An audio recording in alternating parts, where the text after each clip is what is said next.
I have the awesome Terry Dunn Meurer on with me today to talk about one of our all-time favorite shows and the new documentary coming out about said show, Unsolved Mysteries. I want you to know how excited everyone was when I told them I was going to be talking to one of the creators of Unsolved Mysteries. Thank you for the interest. We love it. I could talk all day about unsolved mysteries. It's been such a big part of my life. Jumping right in, what drew you to start telling these really weird stories? I've been a mystery fan from the time I was very young. I just absorbed every Nancy Drew book I possibly could, and then graduated into Agatha Christie. And so it's interesting that I didn't intentionally set out to have mysteries become my life and my career, but it did happen, and I feel so lucky to take that passion and be able to put it into a series. Just one thing led to another. I was doing an HBO documentary about missing children. I did missing adults, and one of the missing adults found someone. Then we did 3 specials about missing children and missing adults, and those found some of those people. And then we were working with NBC, and they said, let's see if we can broaden this out. And so we created more categories. And honestly, I think that's one of the reasons the show has been so successful, is because it's a whole gamut of mysteries. It's not just one type of crime or type of mystery, but we think the audience really liked the variety of the cases. My younger sister watches it and she's like, they're just so fun and fascinating. And when I was watching the documentary today, they were like, it's the music that gets you. And I'm like, yeah, when I hear that music, I immediately get like a chill going down my spine. Oh man. Everyone says that and Robert Stack's voice, the combination of those two things, people are like, it must be flashbacks from their childhood or something like that when they were growing up with it, because a lot of people say, oh yeah, I used to sneak that show. My parents didn't let me watch it, but I used to sneak it. So you figure they were pretty young and impressionable. Yeah. And how awesome is it that, I mean, the show's I guess technically never been off the air, and as long as it's been going on, but it's changed networks. That's a pretty long-standing running TV show. What does it feel to be a part of something like that? It's amazing. It's amazing. And that's one of the biggest unsolved mysteries I think that we have in relation to the show, is just the repeatability, that people just keep coming back. The production value was good. I think the storytelling was good. But I think it's the fact that some of the cases are still unsolved, or they come back to see if any of them have been updated, because we update the cases all these years, 35 years, we've updated the cases, whether they were in syndication or with a card at the end of the episode. So they might come back because they want to see if a case is solved. But it was so much fun putting the documentary together, because it reminded me of how much production value there were. Explosions and casts of thousands and horses, animals. It was crazy. And there's so many stories that we couldn't, fit into the hour. If you talk to another group of directors and producers, they would have a whole different group of different stories about their experiences, because 1,300 segments, stories. And out of those, there's going to be some behind the scenes stories for sure. Yeah, the behind the scenes in the documentary was what really got me. The one about the church and the guy who put too much dynamite in the church. I was watching, just going, oh my gosh, no one got hurt. Out of 1,300 stories, no one got hurt. And there were some pretty serious, significant stunts. That was one of them. They put up these, they put up these kind of barriers. And luckily they did, because the debris was just flying. There a certain story that, I mean, after 35 years of doing it, that has just, I think there's a couple that you talk about in the documentary, but is there another one that you just sit and you're like, man, I really wish that we could solve this, or something like that? Oh gosh, I wish we could solve all of them. There's not one that I can really point out, but there were surprises along the way. I think cases that got solved even before they went to air, those were always exciting, because there was one case where this guy was a wanted fugitive, and NBC did a promo for the show, and his face was in the promo. and he got arrested before the show aired. There are a lot of cases that got solved that never made the show. Some of our researchers would solve cases. They would make some calls, and especially on the lost love cases, not the fugitive cases, and they would reunite two people. We never told those stories. Or law enforcement, if they knew we were coming to town to do a story, they would go, oh, we better make sure we did our due diligence here, and they would solve the case before we got there. Yeah. So the other thing about the series, I like to think that it was a deterrent to crime. I don't true. There's no statistics about that, but there's a lot of people back then. Oh, I don't want to end up on Unsolved Mysteries. Maybe I won't rob that bank or something. I don't know. That's always something that's been in the back of my mind. Oh yeah, I think a lot of people are like, I don't want to end up like someone on Criminal Minds or Unsolved Mysteries. It's just those crime shows that stick in your head. You're like, I don't want to be a statistic. Right. So what, I know it's a lot, but which story is your all-time favorite? I need to do a better job being able to answer this question. The one I mentioned, Mom's Genetic Curse. Oh, that was the title of the episode that I talk about in the documentary. That one,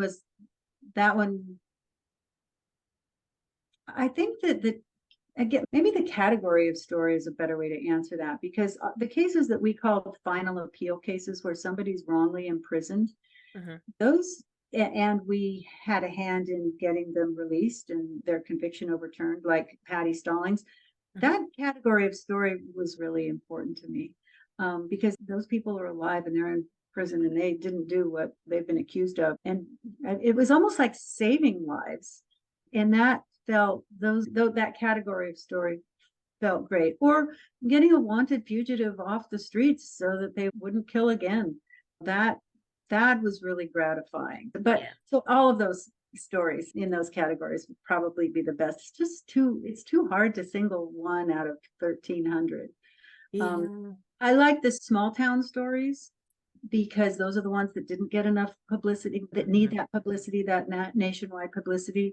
The ones that where a fugitive was found, because we were international, where they were found. There was one that was found in American Samoa. Wow, that demonstrates the reach of the show. So there's just so many aspects to it that producing the whole series has been so gratifying, and we're so proud of what the fans have done. And I talk about that in the documentary too. Since the show's been going on for so long, and it's seen the growth of the internet and social media and all of that stuff, how is it more helpful now with the internet and social media, or is it like a catch-22? We're like, yeah, it helps, but it doesn't at the same time. I think the social media gives the viewers a chance to talk about the stories, because when they were aired back in the day, you go to work, you can talk to your family, your friends, but now there's this big forum where people can talk about them. There's armchair detectives out there who really dive in and have helped solve cases. There's some who have been gone in the other direction and maybe targeted a suspect who wasn't really a suspect, and that's affected their lives. So that's not awesome. But yeah, social media it's changed it so much. It's easier to find stories and to research stories now. Before, we had the clipping service and cold calls. Now everything happens faster now. Yeah, when I was watching the documentary and you guys were talking about like the clipping service and like all this, I was like, people used to get paid to just cut out police stories and send them into Unsolved Mysteries. I know. And there was no GPS. There was no cell phones. Communication was so much harder. You had to find a payphone if you wanted to call the office about something that was going on. It's just so much easier and so much faster now. Yeah, when I was watching the documentary, I was like, the show has come such a long way in such a long time, and it's great that it's stayed on and people are still watching it. I know a lot of people I know were like, Unsolved Mysteries is on Netflix now, so we can watch it on Netflix. And I was like, oh well.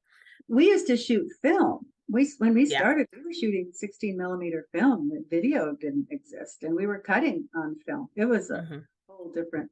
The whole process was completely different. Yeah. What was it like for you to see that shift? Like, you're going from literally filming and cutting the film to now everything's digital, and was that kind of a hard transition for you guys to go through?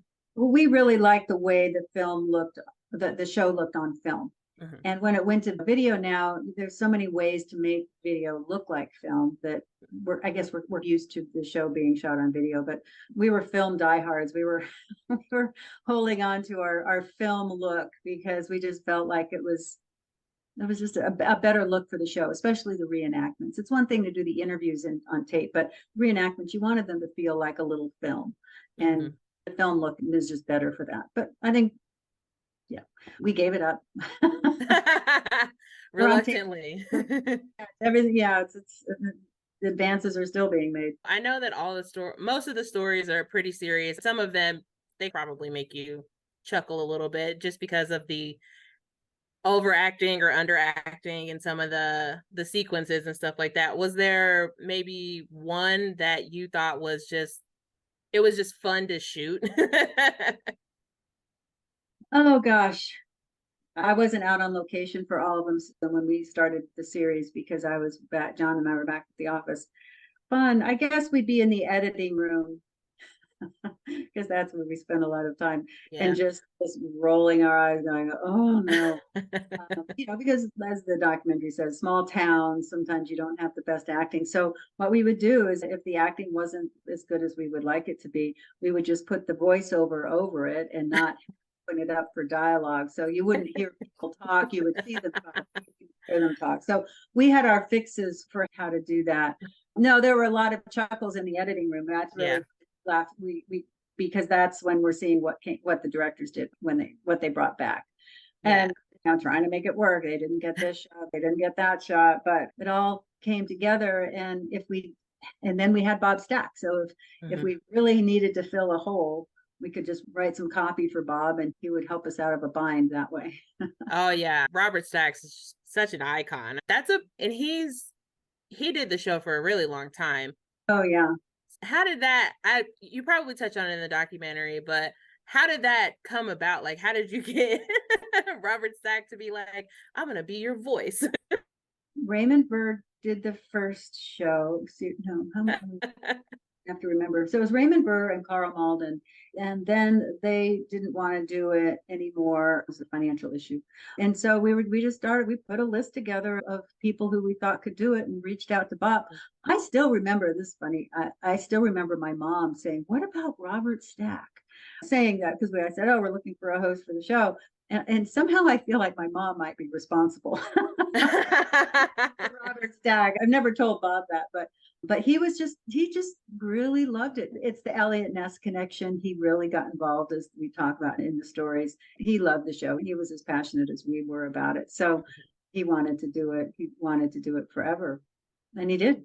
He did. Yeah, that's that's real commitment there because a lot of shows they go through so many hosts and things like that because the host is just I want to move on to do something. And Robert Stack was like, this is my bread and butter. He had to have loved it.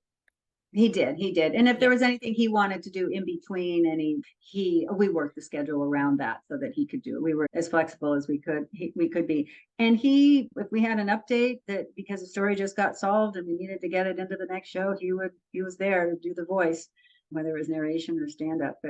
We had a whole post shoot team that found the locations, worked with Bob, worked on board with the whole that was it its own unit. We had an update unit that would go out and do the updates, and then the directors that would do the actual episodes. And big, there are hundreds of people, I don't know how many, who have worked on Unsolved Mysteries because we would pick up crew in small town too, in the small towns, pick up crew Mhm. along the way. I don't know, there's got to be over 1,000 people who worked on Unsolved over the years. It's called Unsolved Mysteries, but you've solved a few just by the help of fans and things like that. What is that feeling like when you know that your show has helped bring closure to a family or bring someone home from something? What is that? Is it just the best feeling in the world?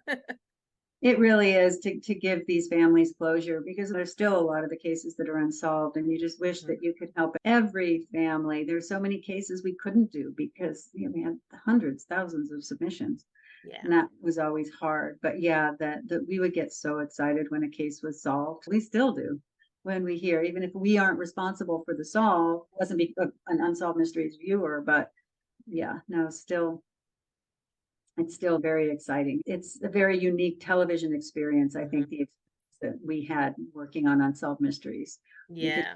really accomplishing something, as Yeah. opposed to just entertainment is wonderful, of course, but you're accomplishing something. It's always felt really good. We produced a Yeah. lot of other shows, other reality shows and TV movies and things, but nothing has been as gratifying as Unsolved Mysteries. Yeah. I bet. Terry, that's all the time that I have with you. Thank you so much for talking with me. I'm so excited. But I loved the documentary, and I will be telling all of my Unsolved Mystery friends and even people who've never watched Unsolved Mysteries to watch it because it was fantastic. And thank you I'm only 28, but thank you for 35 years of amazing television. Oh, thank you so much for your interest. We are so proud of the show and so excited to be selling. I can't believe 35 years, but very excited to be celebrating this anniversary. Oh yeah, it's awesome. Unsolved Mysteries forever. Yeah, there you go. Yeah, and good luck with all of your next projects and all of that. And I hope that you have a great rest of your day. Okay. Thanks for joining so us much. for another celebrity interview. Of course, the KJ Today show isn't just about talking to celebs, it's about hanging out with you.